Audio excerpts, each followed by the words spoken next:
ناظرین کرام، آج ایک ایسی عظیم ہستی کا یوم ولادت ہے جن کے ملت اسلامیہ پہ بڑے احسانات ہیں۔ ناظرین کرام، یہ ہستی وہ ہے کہ جنہوں نے 1 ماہ کی مدت میں قرآن پاک حفظ کر لیا۔ ناظرین کرام، 13 برس کی عمر میں مفتی بن گئے اور پہلا فتویٰ دیا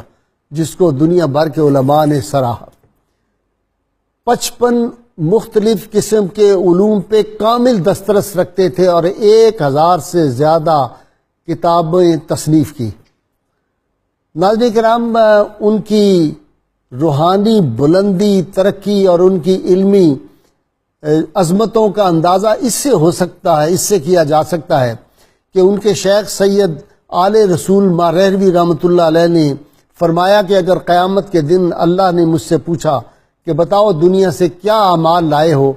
تو میں امام احمد رضا رحمۃ اللہ علیہ کو بطور ثبوت پیش کر دوں گا کہ یا اللہ یہ میری ساری زندگی کی کارکردگی ہے۔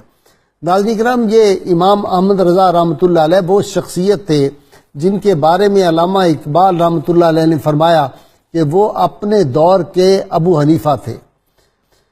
اور پیر جماعت علی شاہ رحمۃ اللہ علیہ تحریک پاکستان کے صف اول کے رہنما اور بہت بڑی روحانی شخصیت کو جب سیدنا عبد القادر جیلانی غوث الاعظم کی زیارت ہوئی تو انہوں نے عرض کیا حضرت غوث الاعظم کی خدمت میں کہ آپ کا نائب حضرت کون ہے؟ تو آپ نے فرمایا میرا نائب فی الہند احمد رضا خان ہے۔ ناظرین کرام، سیدنا امام احمد رضا رحمۃ اللہ علیہ کی جو میں سمجھتا ہوں سب سے بڑی خدمت، علمی خدمت تو ہے ہی، فتاوی رضویہ 30 جلدوں میں، آج بھی ایسا فتاوی ہے جس کی اگر شرح لکھی جائے تو غالباً 300 جلدیں بن جائیں، لیکن ان کا جو سب سے بڑا کمال میرے عاجز کے نزدیک ہے وہ یہ ہے کہ انہوں نے حضور سید عالمین صلی اللہ علیہ وسلم کی ناموس کا جس طرح دفاع کیا اور جو عشق رسول صلی اللہ علیہ وسلم کی تحریک شروع کی اور جو جذبہ عشق رسول صلی اللہ علیہ وسلم مسلمان بر صغیر کے ہی نہیں عالم اسلام کے قلوب میں جو انہوں نے عشق رسول کا جذبہ پیدا کیا، یہ اسی کا اعزاز تھا۔ یہ امام احمد رضا رحمۃ اللہ علیہ کی جو فکر عشق رسول تھی، یہ اس کا اعجاز تھا کہ غازی علم الدین شہید، غازی مرید حسین، غازی عبد القیوم، غازی عامر چیمہ شہید اور ناظرین کرام اس ملت میں جو افراد ممتاز ہوئے اور جن لوگوں کے القابات غازی کہہ کر لوگ پکارتے ہیں، وہ عشق رسول صلی اللہ علیہ وسلم جو امام احمد رضا کی تحریک تھی، یہ اس کا نتیجہ تھا۔ ناظرین کرام، بر صغیر میں بہت بڑی بڑی شخصیت، علامہ اقبال کا کمال یہ تھا کہ انہوں نے خوابیدہ امت مسلمہ کو اپنے کلام سے بیدار کیا، اور امام احمد رضا بریلوی رحمۃ اللہ علیہ کا یہ کمال ہے کہ انہوں نے مسلمانوں کے قلوب کو عشق رسول صلی اللہ علیہ وسلم سے ایک نئی تابناکی اور نئی قوت عطا کر دی۔ اور جب وہ یہ کہتے ہیں، کمال کی بات انہوں نے کی، کروں مدح اہل دول رضا پڑے اس بلا میں بلا، میں گدا ہوں اپنے کریم کا میرا دین پارا نہ نہیں۔ ان کی غیرت فاروقی جب ان کی دیکھتے ہیں تو مجھے تو لگتا ہے کہ قرن اول کا کوئی حجازی اس قافلے سے بچھڑا ہوا تھا جو اللہ تعالیٰ نے 19ویں اور 20ویں صدی میں اس امت کو عطا کر دیا۔ ناظرین کرام، میں کہا کرتا ہوں اکثر اپنی گفتگو جب ان کے حوالے سے ہوتی ہے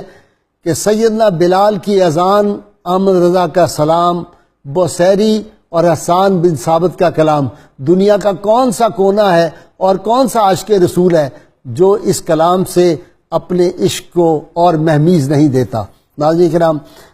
جناب امام احمد رضا رحمۃ اللہ علیہ کہتے ہیں کہ بر صغیر میں اہل علم کا کہنا ہے کہ 2 تراجم قرآن حکیم کے ایسے ہوئے ہیں جو بہت باکمال ہیں، ایک شاہ عبد القادر کا اور دوسرا امام احمد رضا بریلوی رحمۃ اللہ علیہ کا کنز الایمان جو ترجمہ ہے، اس کے بارے میں اہل علم کا کہنا یہ ہے۔ اور یہ اتنی بڑی شخصیت ہے ناظرین کرام، بیک وقت وہ مورخ بھی تھے، وہ محدث بھی تھے، مفسر بھی تھے، وہ ایک عظیم فقیہ بھی تھے۔ اور مجھے یاد آتا ہے کہ ہمارے جو ہیں تحریک پاکستان کے ایک بہت بڑے وکیل، کیا نام ہے ان کا، آزاد صاحب، آزاد بن حیدر نے ایک بڑی دلچسپ بات کی۔ انہوں نے کراچی یونیورسٹی میں کہا کہ کہ سائنسی علوم جو اعلیٰ حضرت کے ہیں ان پہ کوئی پی ایچ ڈی کرے اور میں اس کے سارے اخراجات برداشت کروں گا. انہوں نے اس سے ثابت کیا کہ امام احمد رضا کا جو فتاوی رضویہ ہے اس میں سائنسی علوم پہ بہت زیادہ بحث کی گئی ہے، اور میں نے اس میں کچھ چیزیں پڑھی بھی ہیں جو آج ہم اپنے اہل علم سے ڈسکس کریں گے. ناظرین کرام، حضور سید عالمین صلی اللہ علیہ وسلم کا عشق، آپ کا مقام، جس طرح امام احمد رضا اس ادب کے کرینے اور سلیقے کو جانتا ہے، اور ایک طرف انکساری کا یہ عالم ہے. کہتے ہیں کہ کوئی کیوں پوچھے تیری بات رضا، تجھ سے کتے ہزار پھرتے ہیں. اور جب سید عالمین صلی اللہ علیہ وسلم کے حسن و جمال کا تذکرہ آتا ہے تو کہتے ہیں کہ وہ کمال حسن حضور ہے کہ گمان نقص جہاں نہیں،